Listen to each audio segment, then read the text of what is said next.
social person. I have my, mine just...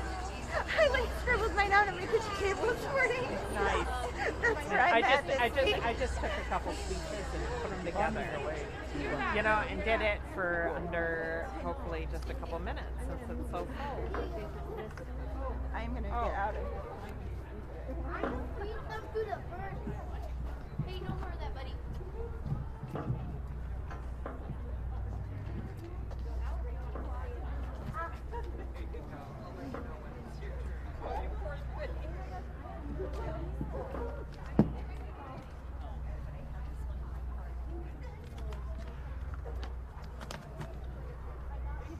Hey everybody, good morning. Can everybody hear me? My name is Samantha Chapman. I'm the Advocacy Manager for South Dakota, or for the ACLU of South Dakota. This is Christine. She is our ASL interpreter today, so keep your eyes on her if you are hard of hearing. I want to start out today by acknowledging that we are standing on the ancestral and unceded territory of the Nakota, Lakota, and Dakota people. I think it's really important to acknowledge this because although I was born and raised here in South Dakota, I was not taught much about the people whose land that we stand on here today. We learned about Indigenous people as historical figures, but they are very much alive, well, thriving today here. This is the rightful land of the Osheti-Shakoween people, and we can't talk about reproductive rights and reproductive justice without talking about Indigenous rights and Indigenous justice. I'm humbled and grateful here to stand here on their land today. For 23 years, thanks. For 23 years, Mifepristone, the first of two drugs that's used in the most common form of abortion in the United States, has been safely used to end pregnancies, with study after study confirming its safety and critical role in abortion and miscarriage care. In fact, Mifepristone is safer than Tylenol. Since it was approved in 2000, more than 5 million people have safely ended their pregnancies using Mifepristone. So why are we here today? Because a baseless lawsuit has made it all the way up to the Supreme Court of the United States. A far-right, dark money extremist group paid and found a judge to bring this case, trying to ban Mifepristone nationwide. No one should be forced to be pregnant against their will. And for marginalized communities, for people living in poverty, people living in healthcare deserts, people living on reservations, and especially people living in abusive relationships, forced pregnancy can be dangerous and life-threatening. Mifepristone with Mifepristone is the most used method of abortion in the United States. And here in South Dakota, where abortion is illegal, abortion pills through the mail are often the only option for most people. Anti-abortion extremists were never going to stop with overturning Roe. Their end goal is clear, outlawing abortion entirely in every state throughout the nation, and that's not their only goal either. This case alleges to be focused on safety, however, it's purely politically motivated attack, instigated and funded by extreme anti-abortion actors to further their agenda to ban abortion, birth control, and any other medication that doesn't fit within their ideology. Like abortion bans and restrictions, laws that restrict gender-affirming care for transgender and non-binary people are attempts to police and control people's bodies, families, and future. The organization that filed this lawsuit in Texas, Alliance Defending Freedom, is represented in the leaked emails to and from South Dakota Representative Fred Deutsch. We learned a lot from those emails, and one of the biggest takeaways is that the strategy they are using to attack transgender people is a page right out of the anti-abortion playbook. The fight for reproductive rights and transgender rights are at the core the same fight for bodily autonomy. Reproductive freedom is a fundamental constitutional right grounded in the privacy protections of the First, Fourth, Fifth, Ninth, and 14th Amendments of the United States Constitution. Laws that restrict our access to abortion are a violation of our civil rights and liberties. The ACLU of South Dakota will never stop fighting for abortion rights. Thank you. Collectively across the nation, you are standing in solidarity with hundreds of thousands of abortion rights supporters who are turning out today at rallies just like this to demonstrate our opposition and demand better from the courts. But we need your help to keep showing broad support for abortion access and our fierce opposition to attempts to roll back reproductive rights. Now more than ever, we have to fight for everyone's reproductive freedom. It may feel like we are helpless to change things here in South Dakota sometimes, but even though this crowd is small, By coming to this rally today, you made a difference. You are showing all of those around you that standing up for abortion is brave and important.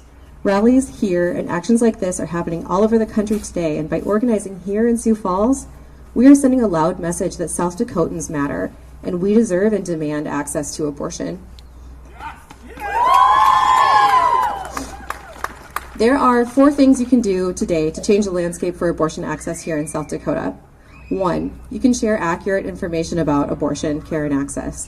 One of the goals of this lawsuit was to create mass confusion nationwide, and it has done that. People do not know what kind of care, where they can get care, what is still legal right now. And at this time, sharing accurate information about abortion is critical. If you need access to an abortion, go to abortionfinder.org to get information on how to access care. Share this website far and wide. 2, commit to having conversations about abortion with your friends and family. You can sign up to receive an abortion conversation guide with us, and also our volunteers are passing them out. You can be responsible for helping to change hearts and minds. 3, donate to GEN, South Dakota's abortion fund. They direct your donations to people who need help paying for abortion care, including travel expenses and the procedure itself. This is direct mutual aid, and it's needed right now. And lastly, all the papers. Connect with your elected officials. Call, write, email, show up to in-person events when you can. Let them know how you feel and that you will never stop fighting. Our right to life, liberty, and the pursuit of happiness cannot be fulfilled unless we have full agency over our lives.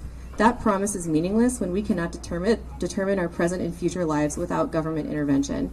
We've always taken care of each other, and we need to stand up for each other now. We are in this fight together. Even when it is hard, we are never alone. Thank you.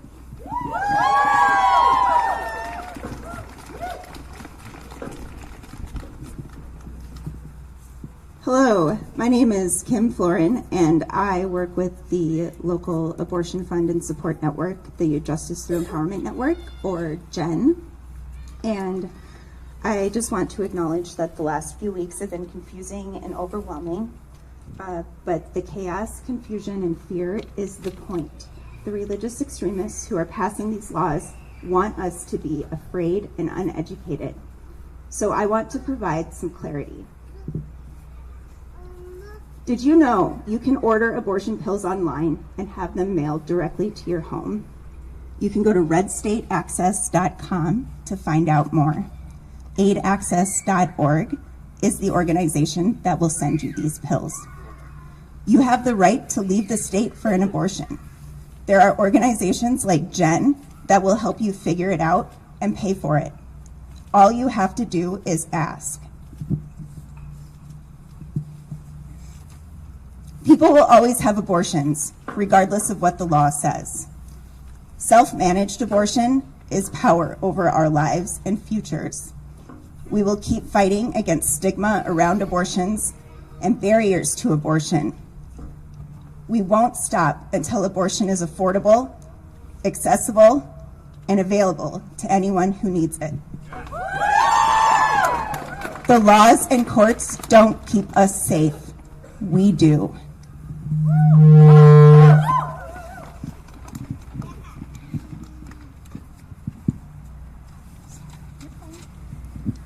Hi everyone, my name is Jen Dreisky, and I'm a board member of South Dakotans for Healthy Families, as well as project manager for South Dakota Faith and Public Life. Did you know that most religious and spiritual traditions around the world support reproductive justice and access to abortion care?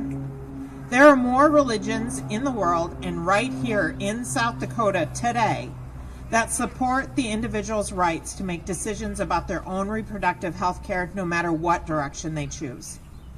We are a country based on the idea of religious freedom, but right now a religious minority has decided that their beliefs are more valuable and superior to us and the choices we make.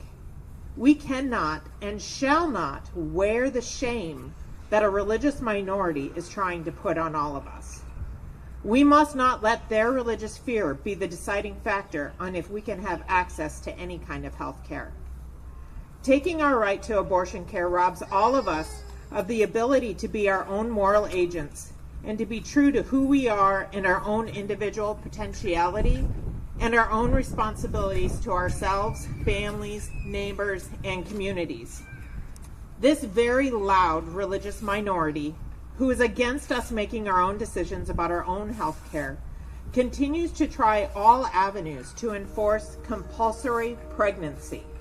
I repeat, a religious minority is imposing compulsory pregnancy on people, all people born with uteruses, no matter their age, no matter their circumstances, no matter at all.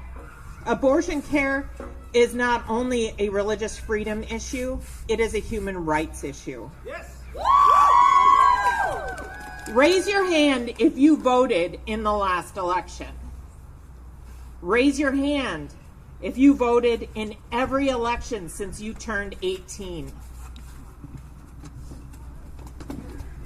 Raise your hand if you are committing right now to vote at the next and all future elections. Our vote at every level, starting with school board elections, city elections, state elections, is how we continue this fight. Our not voting is part of the problem. We need to hold our families and friends accountable and make sure that they vote. We need to continue the fight by voting and showing the generations before us that their fight was not in vain. We are making our ancestors proud as we are standing on their shoulders right now. In time, our children will need to stand on our shoulders. We cannot give up or give in. Vote and continue to vote as our lives and our children's lives depend upon it.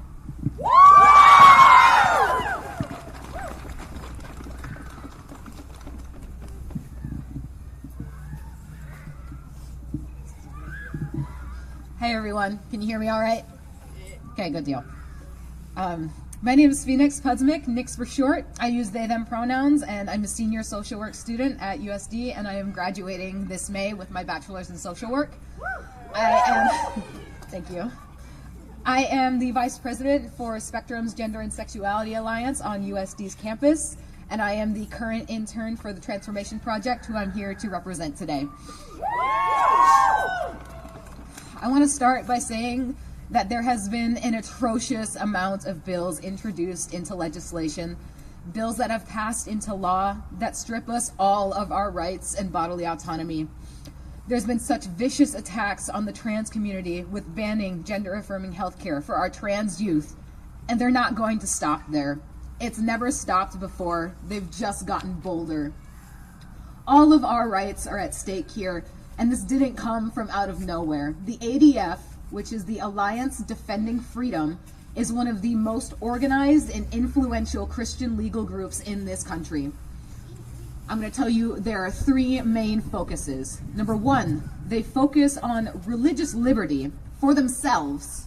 They want to insert their version of Christianity into the U.S. legal system and educational system, including prayer, display of crosses, and other religious Christian symbols, which we see this happening right now across the country in our schools, in the legal system. Number two, opposition to abortion and bodily autonomy. They overrule our decisions that we have made with our doctors who know our health best. Number three, opposition to gay marriage and civil unions and adoption for LGBTQ+ people, as well as adoption for Jewish people, BIPOC people, and many others. They support conversion therapy and are in favor of homosexuality being a crime. They say that parents have the right to make educational and medical decisions for their children, but they take away the rights of parents with trans children and deny them life-saving, gender-affirming care, and they insert their religion into schools while removing any books and materials they deem offensive. And what do they find offensive? Anything to do with diversity. They seek to ban and criminalize anything that isn't strictly in their beliefs. This is not freedom. It is oppression on our end and supremacy on theirs. Yes! So many politicians and judges on every level are affiliated with the ADF. The ADF drafts up these laws for these legislators, and they make the rounds across the country making copycat bills. It's organized support for discrimination and oppression while they put themselves on a pedestal claiming it is oppression. And they're trying to assert their supremacy over us and deny us the rights to our own bodies, overruling our doctors and experts in their fields to keep themselves on top and in power. This is going to be a fight. It's going to be long and hard, but we all have to come together to support one another, to lean on each other and grow a community of unity and love. We need our supporters to step up and help us when we are too tired to fight, and we need a break for our own health and well-being. So no matter what kind of person you are, if you're trans, LGBTQ+, a person of color, a feminist, an activist, we stand together and fight for our bodily autonomy. We are unified in this fight for human rights that have been denied to us for so long and have constantly been under attack from those who want us to conform and keep us down under their control. So here we stand, unified as a community of diverse, strong, and passionate people that will fight for each other, for their rights and yours, because bodily autonomy is our right as humans and as people. So look around you. These are your people, and we are standing with each other in this fight for justice and autonomy. Thank you.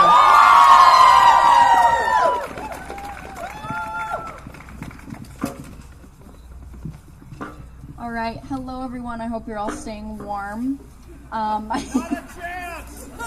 It's okay. My name is Carissa Marlette. I'm here today representing the University of South Dakota Students for Reproductive Rights. Unfortunately, our president wasn't able to be here today, so I will be speaking on her behalf. So hello everyone. Thank you for taking the time out of your day to come to this protest. My name is Lexi McKee Hammondway, and I am 21 years old, and I have always lived in a post-Roe world. I am originally from Sturgis, South Dakota. The closest abortion clinic was 6 hours away in either direction. My family knows people who have died because they could not access safe and legal abortions. But for those who could access abortion, it was because of the network of people they know. Our fight for abortion access can only be successful with the use of mutual aid. So I want you all to take a second to introduce yourself to your neighbor.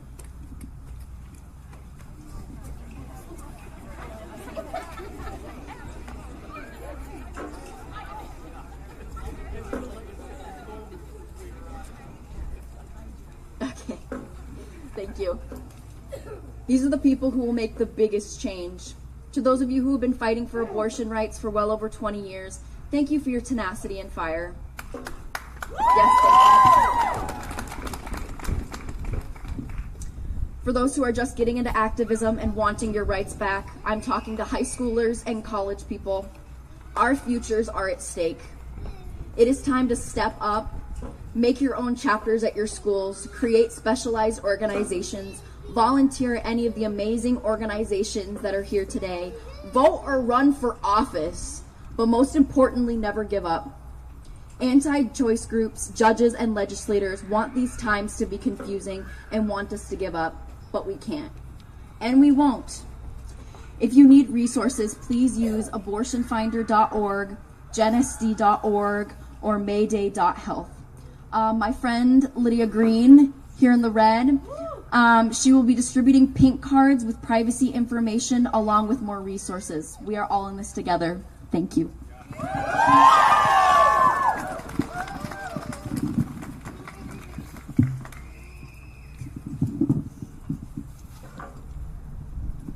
Hi, I'm kind of freezing my butt off up here. So, I'm Dr. Ema Kelly, and I am an OBGYN. I have been for over 15 years. I've been in the Sioux Falls area for the last about 12. And I use Mifepristone every week, easily. I use it for miscarriages in order for women to avoid having surgery. I've used it for second trimester losses because it decreases the risk of bleeding when we have to do DNEs. I've also used it for stillbirths. because it helps decrease the amount of time that someone goes from the start of their induction of labor to the end. These are all things that are used every day in OBGYN clinics around the South Dakota and around the country. It also probably, Miffy honestly probably has some other gynecological uses that unfortunately we just have been unable to do enough studying for to find out. Avera uses Mifepristone. They do. It's a medical drug. That's all it is, it's medicine. All medicines have risks, but overall, Miffy is super safe and it's very effective. Not being pregnant is always safer than being pregnant, which is of course why only the person who's pregnant should get to decide if they stay that way. Because it works so well, it's a target. It's a target for people who are against us making our own choices about our own bodies. Most abortions nowadays are actually medication abortions. And during the pandemic, that increased a lot. And we found that medication abortions are really very safe to do via telehealth, and they're really safe to put in the mail. And so over the last 5 years, we have tried to expand access to Mifepristone because we know that it is safe. And that makes abortion more accessible and affordable for women who are in areas that don't have abortion clinics. And it's a super important thing. It helps it make it available and accessible. But that also makes it a huge target. It scares the anti-abortion forced birth crowd.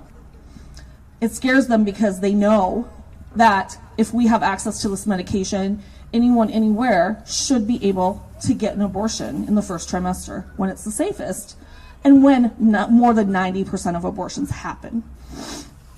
So this week has been especially hard for those of us in medicine because basically a judge with no medical knowledge or training has overruled the FDA.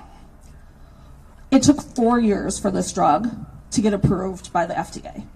They literally went through mountains of data, thousands of studies. And you're telling me that a judge in Texas knows more than the FDA's 4 years of study and 20 plus years of use of this drug? I don't think so. I don't think so. And if some random rogue judge, which was handpicked by this group, can do this, then what's next? What are they coming after next? The COVID vaccine? The HPV vaccine? IUDs? Contraception? Because you know what's been around for 20 years too? Mirena IUDs. Almost exactly the same amount of time it's been on the market as Miffy. So does that mean they can come over that after that too? I don't know. But it scares me, and they're going to have to pull my IUDs out of my cold, dead hands.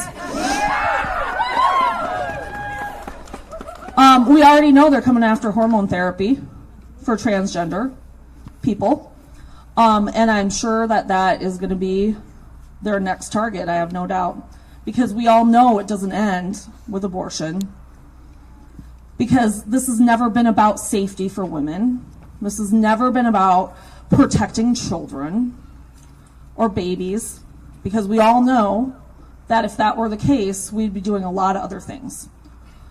We would have comprehensive sex ed. We would have affordable, easy to access contraception for all people. We would have affordable daycare.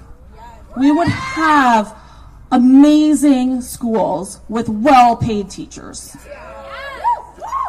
We would have affordable health care for all.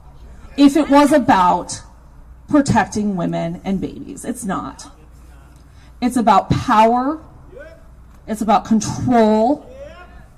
And the fact that they are losing it and they're trying desperately to hold on to it. So I would just like to tell you that abortion is common. It's super common. Abortion is health care. Abortion is health care.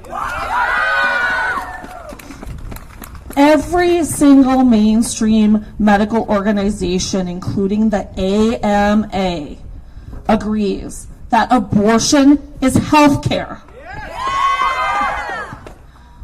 We all here and across our state and country have stories. We have our stories. We have our patient stories. And honestly, we need to start telling them. Because abortion is common, and we all know people who've had abortions. We know people whose lives have been saved. We know people whose lives have been changed, either because they could or could not obtain an abortion. This is personal stuff, and I know it is, and this is really hard stuff to share. But if you're able to, please do so. Because pushing all of this under the rug and pretending like it's always going to be there is how we got here to begin with. And so we need every single person in this country to understand that abortion is healthcare.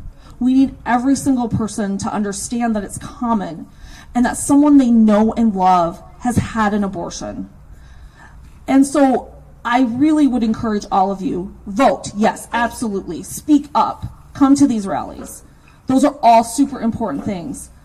But in your everyday life, talk to people about this, because they don't know. They don't know what they don't know. And we all know politicians lie about abortion. They lie to get people to feel a certain way. And they lie to get people to feel disgusted and horrified.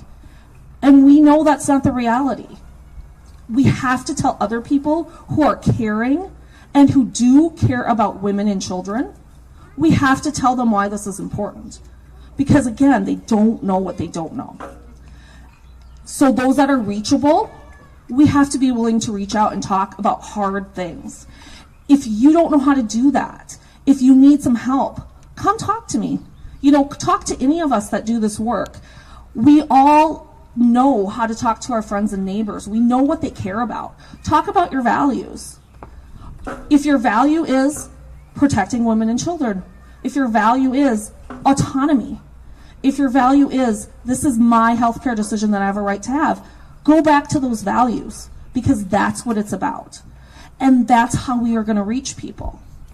So I would just encourage all of you to continue talking to your friends and neighbors and continue accruing allies, because we're going to need them. But also, I'm here to tell you abortion is health care, and it's not going away, and we're going to fight for it every step of the way. Thank you. Thanks everyone for sticking with us through the chilly weather and the rain and the wind. This issue is obviously very important to all of us here today, otherwise you would not have been standing here. Sorry, my stutter is in full force today, of course. Thank you so much for coming out. It means a lot. Please keep coming to these things. It is so important that these numbers grow and grow and grow. That is how we make change. For those that want to be in community with one another, we're going to meet and gather informally at the Jones Building. The Source Coffee is there, Swamp Daddy's is there, there's Flying Santos Tacos, plenty of places to sit and get to know your fellow abortion advocates. So with that, thank you so much for coming out today. Have a great day.